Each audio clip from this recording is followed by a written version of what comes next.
มันมาอีกแล้วทุกคนมันมาอีกแล้วมื้อนี้ฉันได้ยินข่าวว่าน้ำท่วมบ้านใดอีกเนาะน้ำท่วมบ้านใดน้ำท่วมเฮือนหลังใดอีกเนาะโอ้ยตกตอนแรงว่าเราเป็นจังซี่เลยว่าสิออกไปหาอยู่หากินกันได้ว่ามันเป็นจังซี่อ๋อโทว่ากินกับบ่มีความสุขเนาะเดี๋ยวนี้เนี่ยเบิ่งแม่ทุกคนเบิ่งแม่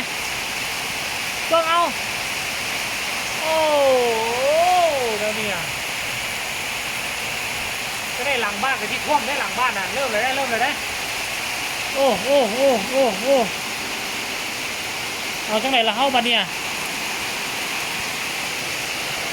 โอ้ยทุกคนเลยเอาปิ้งไปน้ำอันนี้มกปลามกสมัยใหม่ตองสมัยใหม่เด้อเด้อเบิ่งไหมทุกมื้อประมาณ5 โมงแรงเอาแหละเรากำลังวางแผนที่ไปหาอยู่หากินคล้องหอกคล้องแหเอาจังได้มัน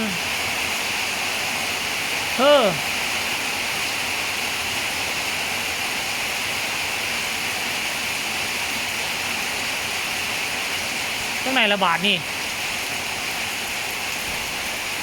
ที่ไปที่มาได้จังได้แล้วนี่ไปลงสวดแล้วเนี่ยนี่น้ำก็เริ่มท่วมมาเลยนี่ไหลเข้าไปนี่ก็มีทางออกนี่ต้องมานี่อย่างเดียวนี่ลงไปนี่อ้อมบ้านไปนี่นะเจ้าในหนึ่งทางหลังนี่ก็สิท่วมแล้วเดี๋ยวสิทายให้เบิ่งเด้อถ้ามันตกแบบ40 นาทีนี่น้ำท่วมขังแล้วก็สิมีน้ำสายหนึ่งไหลผ่านหน้าบ้านลงไปลุมบนนี้นี่เพื่อนเขาเจ้าอยู่ลุมพุ่นเลยมันเอาเลยได้ขนาดมีห้องใหญ่ขนาดนี้ได้ทุกคนเลยโอ้เอาแล้วตกตอนแรกมันก็เป็นสร้างวีรกรรมอีกแล้วแต่ว่ามันตกบ่แห้งบ่มีลมแต่ว่าตกแบบนี้เลยตกดนแล้วเดี๋ยวน้ำเข้ามาเขาให้ทอน้ำเขาขุดทอระบายน้ำมาจุใส่จัดสรรเฮานี่แล้วบุยบอลไปต่ำใส่กำแพงเฮือนเขาหันล้นออกมาเป็น2 สายหนึ่งเรียบกำแพงตัวนี้มาออกหน้าบ้านเฮานี่ไปออกพกหมากนี่อันนึงออกคุณมานี่ทุกคนเลยโอ้เอาจะได้แห่กระเตรียมไว้เรียบร้อยแล้วนี่บ่ได้ลงได้เนี่ยเครื่องกับแห่เตรียมไว้เรียบร้อยแล้วที่ลงไปหาปูหาปลานี่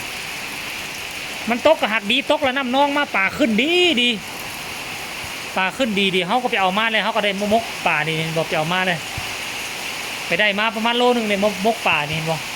ทุกคน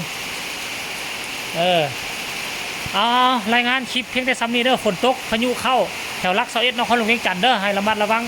งั้นพอได้อยู่ตามกับเมียนมาจัดแจงเอาเครื่องเอาไว้ขึ้นสูงกันแล้วกันพ่อกันไหมตอนน้ำท่วมหลังบ้านได้เดี๋ยวจะถ่ายให้เบิ่งไหม